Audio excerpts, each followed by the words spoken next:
Salut à tous les amis, c'est Joverclock et j'espère que vous allez bien. On se retrouve aujourd'hui pour le test et la présentation de la souris Rival 500 de chez SteelSeries à destination des joueurs MOBA et MMO.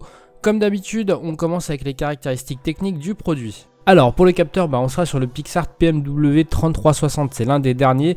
En termes de DP jusqu'à 16 000, clairement trop, mais c'est un petit peu comme ça pour toutes les souris maintenant. Le pulling rate à 1000 Hz, on aura un poids de 130 grammes qui est assez cohérent avec une souris en palm grip, avec des dimensions de 118 par 78 par 43.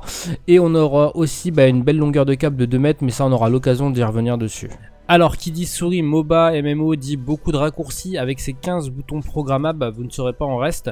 Sur le côté gauche, on retrouve 6 boutons qui sont plutôt bien placés, notamment sous le pouce qui tombe très bien lorsqu'on l'a sous la main tout simplement.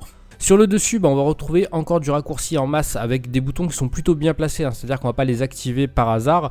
Ils sont tous entièrement programmables. La molette, quant à elle, est en plus éclairée en RGB, c'est-à-dire si vous aimez bien ça, vous pourrez modifier pas mal de couleurs. Elle est agréable, elle est basée sur 3 axes et légèrement crantée. Alors c'est à mon goût clairement une souris palm grip vu les dimensions et la forme de la souris, mais voilà, ça reste finalement assez logique avec l'orientation gaming où elle se positionne, comme je vous le rappelle, MOBA et MMO. Cette souris est spécialement destinée aux droitiers, donc elle n'est pas du tout ambidextre, avec sur ce côté un bon grip qui est assez confortable. Alors à l'arrière on va retrouver le logo SteelSeries en RGB comme la molette finalement, avec une petite inscription Rival.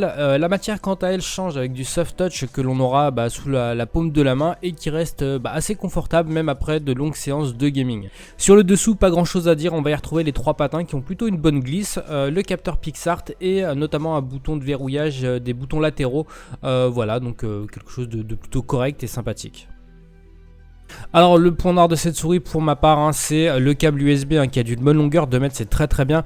Par contre voilà, un petit gainage par dessus etc, ça aurait pas fait de trop, surtout au prix où elle est proposée, on en parlera en fin de vidéo.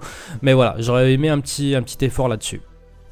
Alors une petite option qui caractérise cette souris, c'est les vibrations. Je m'explique, lorsque vous êtes en gaming, par exemple sur CSGO ou Dota, il n'y a pas beaucoup de jeux qui sont gérés, si vous êtes bas en vie, vous allez avoir la souris qui vibre, donc ça peut être plutôt intéressant, bien plus en tout cas que le RGB avec les LED qui passent en rouge, qui sont pas très utiles on va dire, mais voilà, c'est une option qui mérite d'être travaillée, en tout cas qui est un bon point à soulever.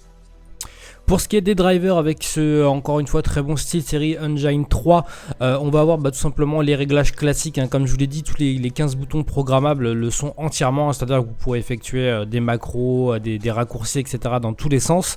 On aura aussi le droit au réglage du RGB, de la molette et donc du logo SteelSeries à l'arrière. Donc là, voilà, une gestion complète avec plusieurs modes, respiration comme d'habitude et d'autres. Sur la droite, on va retrouver les 2 profils, il y en aura 2 qui seront à disposition avec le réglage des DPI, si vous voulez un DPI tout simplement plus soft d'un côté et un petit peu plus agressif de l'autre. Vous avez le réglage de la minuterie, du pulling rate, des options un petit peu habituelles. Donc voilà, en gros des drivers qui restent toujours aussi agréables chez SteelSeries. Alors que dire en conclusion de cette souris Rival 500, la prise en main est très bonne, si vous aimez le palm grip bien évidemment. La qualité de fabrication est toujours au rendez-vous, c'est un petit peu un point fort de chez SteelSeries. Les drivers avec le Engine 3 qui est très bon. Les alertes tactiles, ça a le mérite d'apporter une petite nouveauté, je sais pas si ça servira à tout le monde. Moi j'ai trouvé ça sympathique même si un petit peu déroutant au début. Et le placement des boutons, notamment les latéraux gauche qui sont vraiment très bons et très bien placés. C'est un petit peu le reproche par exemple que je pourrais faire à d'autres modèles comme la G600, ce genre de choses. Donc voilà pour les points positifs. Alors pour les points négatifs, SteelSeries part dans un nouveau domaine, ils sont quasiment les meilleurs sur le marché du FPS. Pour ce qui est du MOBA, c'est un petit peu l'inconnu et pourtant c'est un très bon produit. Mais il y a quelques fautes qui sont un petit peu classiques chez cette marque. Le câble non gainé qui est à mon avis une faute quasiment professionnel vu la qualité du produit, ça aurait pas coûté grand chose et ça lui aurait vraiment rendu service. Le nombre de jeux pris en charge par les alertes tactiles qui sont pour l'instant au nombre de 3, je dis pour l'instant parce que ça changera peut-être avec les futurs drivers. Et pour ce qui est du prix, le prix je le trouve plutôt bon moi personnellement, il est annoncé à 89 € sur le site de SteelSeries et plus certainement 79 € chez les marchands, chez les e-tailers, ce qui la place plutôt pas mal par rapport à une G600 ou à des modèles de chez Corsair.